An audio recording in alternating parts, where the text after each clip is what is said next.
울산 남구의 A초등학교, 올해 신입생은 203명, 전교생은 1,100명이 됩니다. 학급당 평균 학생 수는 25명이나 됩니다. 이 학교에서 걸어서 150m 거리에 있는 B초등학교는 사정이 딴판입니다. 올해 입학생은 39명에 불과해 2학급만 편성됩니다. A초등학교는 교육열이 높아 학부모들의 선호도가 높습니다. 11월 22일 학교 일기. 오늘 아침도 평소처럼 소란스러운 교실이었다. 문을 열자마자 구현이가 얼굴이 벌겋게 달아올라 달려왔다. 선생님, 큰일 났어요. 전쟁보다 더 큰일. 워낙 호들갑이 심한 녀석이라 대수롭지 않게 물었다. 그래, 이번엔 또 뭐가 문제냐. 그러자 구현이가 한숨을 푹 내쉬며 말했다. 엄마가 겨울방학부터 학원 보낸대요. 시험 때문에 공부 더 시켜야 한다면서. 순간 머릿속이 복잡해졌다. 그 얘기구나.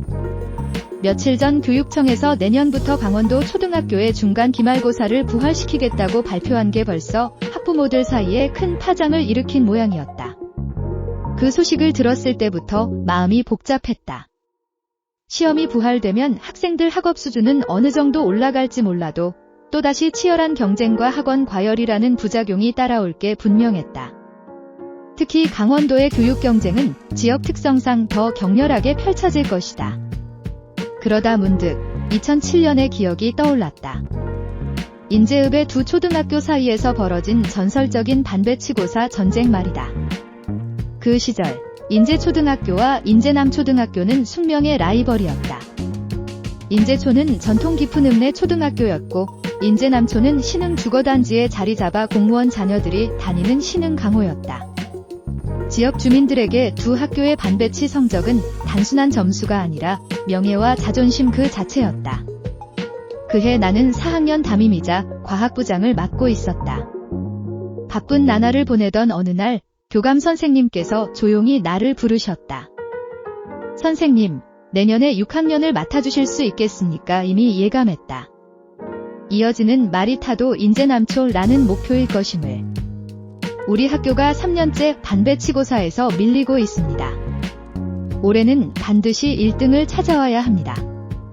선생님이라면 해내실 수 있을 겁니다. 나는 처음엔 정중히 거절했다. 6학년 담임이라니 부담감이 너무 컸다. 하지만 교감 선생님께서 이번에 해내시면 앞으로 원하는 보직과 학년 배정을 보장하겠습니다. 라고까지 말씀하시니 도저히 거절할 수가 없었다.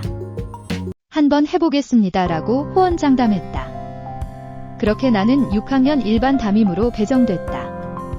가장 유망한 학생들로 구성된 학급이었고 그 중에서도 한 명, 신민철이라는 학생에게 모든 기대를 걸었다.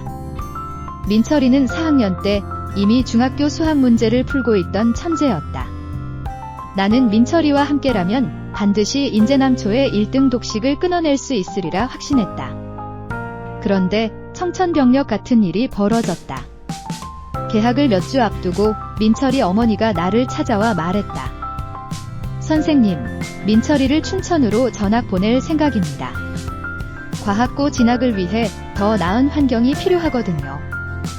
그 말을 듣는 순간 눈앞이 아득했다. 민철이 없는 상황에서 어떻게 인제남초를 이길 수 있을까?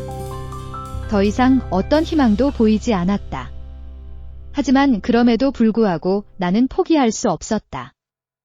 우리 반에는 또 다른 기대주, 이경은이라는 학생이 있었기 때문이다. 경은이는 겉으로는 엉뚱하고 똘끼 충만한 아이였다. 수업 중에 갑자기 이상한 질문을 던지거나 엉뚱한 장난으로 교실을 웃음바다로 만들곤 했다. 하지만 그런 경은이에게는 남다른 집중력과 끈기가 있었다. 나는 경은이를 믿고 전폭적으로 지원하기로 했다. 그리고 마침내 반배치고사 날이 찾아왔다. 모든 게 초조했다. 시험 감독을 서며 내심 속으로 경은이 이름 옆에 1등이 적히길 바랐다. 시험이 끝나고 며칠 뒤 중학교에서 성적표를 발표하던 날이었다. 학교로 전화를 돌려 성적을 확인하던 중 중학교 선생님이 말했다. 선생님, 축하드립니다. 인제초 6학년 1반 이경은 학생이 1등 했습니다. 순간 머릿속이 하얘졌다. 경은이가 1등이라니. 그 소식을 교감 선생님께 전하며 외쳤다 우리가 해냈습니다. 교감 선생님은 눈물을 글썽이며 말했다. 정말 고생 많으셨습니다. 선생님. 그날 지역신문에는 인제초 4년 만에 인제남초를 꺾다 라는 기사가 실렸다. 돌아보면 그 모든 치열함과 긴장은 내 인생에서 가장 빛나는 순간이었다. 그 치열한 경쟁 속에서 우리는 한 아이의 가능성을 발견했고 모두가 함께 승리를 일궈냈다. 경은이는 지금 어디에서 무엇을 하고 있을까? 마지막으로 들은 소식은 강원외고에 입학했다는 것뿐이다. 문득 6학년 때 경은이가 했던 말이 떠오른다. 선생님, 제가 나중에 서울대 가면 선생님이랑 맥주 한잔 하는 게 소원이에요. 경은아, 혹시 이 글을 본다면 꼭 한번 연락해라. 맥주 약속은 아직도 유효하다. 너의 엉뚱하고 똘끼 넘치는 모습이 오늘따라 유독 그립구나. 고감 꼼꼼샘이었습니다. 구독과 좋아요 뿅뿅 눌러주세요.